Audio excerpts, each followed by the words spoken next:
Yo guys, what's going on? It's your boy Gareth here and welcome back to the channel. So it's been a while since I've uploaded my last video. I've just been in the middle of moving and getting a new setup and stuff, so I decided just to start over and start fresh again here with FIFA 21. So for this first video guys, we're going to be going over my customized control settings and camera settings. Now a lot of it's down just to personal preference, so I'm going to be explaining the ones that I like to use, and obviously if you guys want to use the same ones, you're more than welcome to do so. So the first thing you want to do is head over to the customize tab and go into settings here and then customize controls. So for our first option guys, we have the FIFA trainer, which I do have it on show for now just because of the new feature that we have where you can control the directions of your players' runs, and then you can actually see that path on the pitch that they're running into. So I'm just getting used to that, and then later down the road I'm going to be changing it back to hide. The only other reason why you would have it on show is if you're brand new to FIFA. Other than that, just keep this option on hide. Next one guys is time finishing. Now just leave this option off, and I think for the majority of people it's going to be off anyways, since the finishing this year is so much more better than last year, and thank goodness it is, because shooting angles this year actually make kind of sense. And just in general guys, I think time finishing should be removed from the game. Let me know what you think about that. But since it is still here, I still do time my penalties and free kicks. And the nice thing about that is that you can actually time those type of shots with time finishing still being off. Now for the next one, we have the next player switch indicator. So what this does, if you have the option on like I do myself, it will show two indicators on the pitch, one being the player that you're controlling and the other player being the one that you can switch to by tapping the L1 button. Now it's a 50-50 between a lot of people. So people like to keep this option off because they get confused by seeing two indicators on the pitch. But the reason I keep it on is that just in case I get lost with my right stick switching, and that way I can tap the L1 button and center myself again, or if I just see that the L1 switch is a better player to switch to. Now, just as a side tip guys, it would be better if you can use blue indicators instead of red because they are so much more easier to see on the pitch. So I assume not many people know how to do this because player 1 on FIFA by default is always red. So I'll do a follow-up video to this because there's a little bit of a trick to do. So be sure to check that one out after. But next up we have pass block assistance. So what this one does is that the AI will try and intercept the ball for you if the ball goes close to them. So just leave this option on, even though I hate the AI defending for you. It's just that in the past couple of years, manual defending still isn't rewarded. And sorry to be a bit negative, but it seems to be even worse this year. So it's best to leave this option on. If you have it on off, you'll just be putting yourself at a disadvantage. Next one, we got auto switching. So we have three options between air balls and loose balls, auto and manual. Now never leave it on auto because you don't want the game to be switching for you because you won't even notice and you'll just be pulling players out of position. Manual, only use this one if you're really good at right stick switching. I used to use it last year, but since crossing is so much more effective this year, I have now changed it to air balls and loose balls, and I think this is the majority of what people are going to be using. Next one is auto switch move assistance. Now if you are using manual, this won't apply to you, but since I am using air balls and loose balls, what this one does, if you have the option on low or high, so for example when a player puts in a cross, the game will auto switch for you.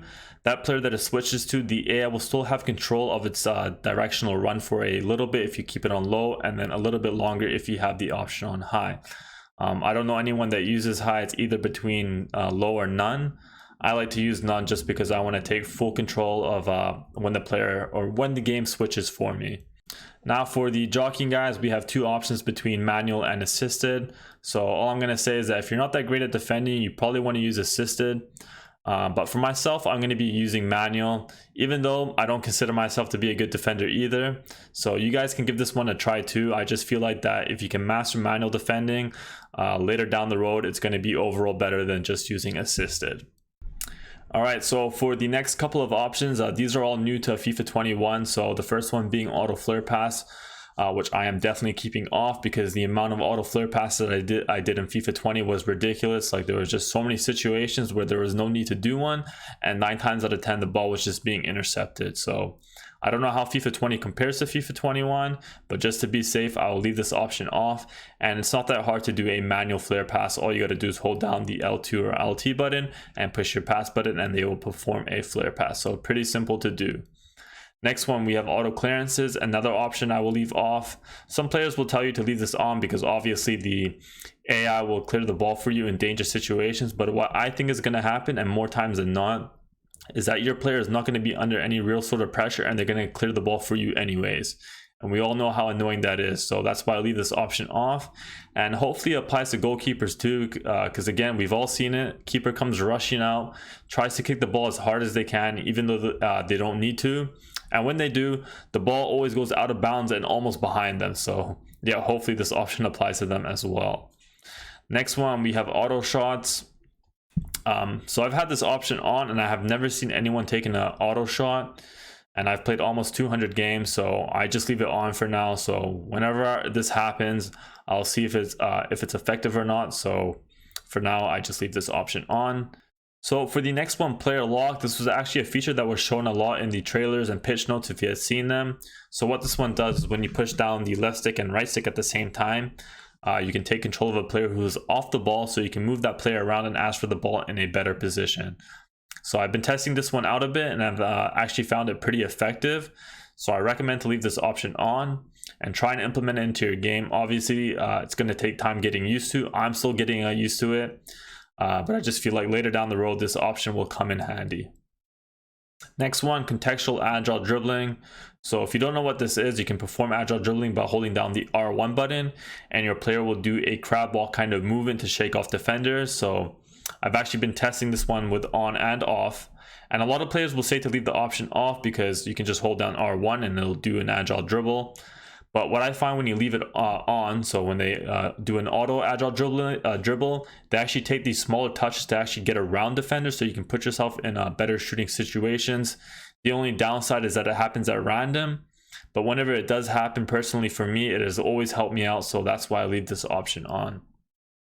Next one, guys, assisted headers. So just leave the option off. Well, actually, I guess it doesn't really matter if you play Ultimate Team anyways, because this option is off by default. And yeah, actually that's it for all the new controller settings for FIFA 21, but we'll carry on here to right stick switching. So I'm just going to give a quick overview on this one just because I'm probably going to have to do a more in-depth video on this later on. So just the difference between player relative and ball relative. So if you're using player relative, which is the majority of what people are using, it's the player that you are currently using which becomes the reference point wherever you want to right stick switch to. And if you're using ball relative, the ball becomes the reference point wherever you want to right stick switch. And this is the one that I'm currently using. I only know one other YouTuber that does use ball relative, so I decided to give it a go myself. And I do enjoy it more and I find it a little bit more easier to use. So if you guys want to give this one a try, you're more than welcome to. But like I said, I'll do a more in-depth video on this later on. Now for the next couple of one, guys, these should be relatively the same for most people. Through ball assistance, I do keep it on semi. So you guys can try this one out. And if you don't like it, just change it back to assisted. And to be honest, I don't think there's too much difference between the two. The other one that I changed was cross assistance. So before it used to be semi was the way to go, but a lot of players are saying now to use assisted. So I'm just kind of following them. But I don't know too much myself about this because I don't cross the ball. So I'm just going with what most people said. So I do use assisted here.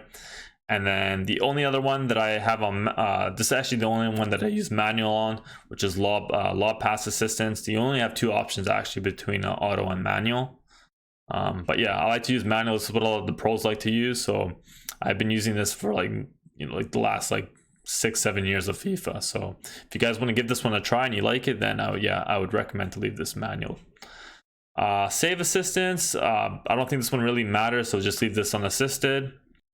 So for the analog sprint, guys, you probably want to leave this option off, and this is what the majority of people run anyways, because if you have the option on, you run the risk of not always running at your maximum speed, because I'm assuming most people use the R2 and RT as their sprint button. So for example, if you're only holding down the sprint button like halfway, then your player is only going to run to half its maximum speed. But when it's off, as soon as you touch the trigger button, your player will run to its maximum speed as soon as possible. So it's always important for your defenders to be running at maximum speed, because it's already hard enough to catch up to the attacker sometimes. So yeah, leave this option off. For defending, it's tactical defending and legacy defending. Leave it on tactical, because I think for every single online game mode there is, it's tactical by default, so I'll just leave this one as is. And then for the last one, guys, we have pass receiver log. So we have two options between late and early. So if you leave this one on early, for example, and you're like aiming towards your left mid, so as soon as you pass that, as soon as you push the pass button and you're aiming towards your left mid, it's going to lock onto that player right away. But then if you leave it on late and you're aiming towards your left mid, and then you see that your opponent actually may intercept the ball, you actually have time to change the direction of your pass just before your player kicks the ball, so you can either aim it to your striker or to your center mid or something like that. So that's why I like to leave this option on late. And yeah, that's actually all the controller settings. So now we'll take a look at my camera settings here.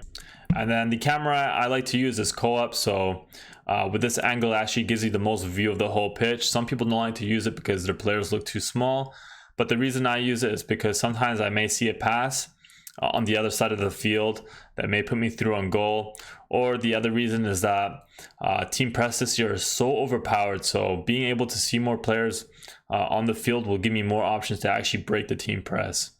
I mean, and a lot of it's down just to personal preference, guys. A popular one is the tele broadcast, which is still very good to use, but yeah, I just prefer to use co-op. And I do have custom settings on here, so I do use a camera height of 17 and then a camera zoom of 6. And yeah, that's gonna do it for all the settings, guys. So if you did enjoy this video, and if any of these settings helped you out, be sure to drop a like on the video. And if you have any more questions, leave a comment, or you can catch me over on my Twitch channel. I do mainly stream between Thursday to Sunday, so I'll leave my link for that also down below. And yeah, that's gonna do it for this video, guys. I'll catch you in the next one. Peace.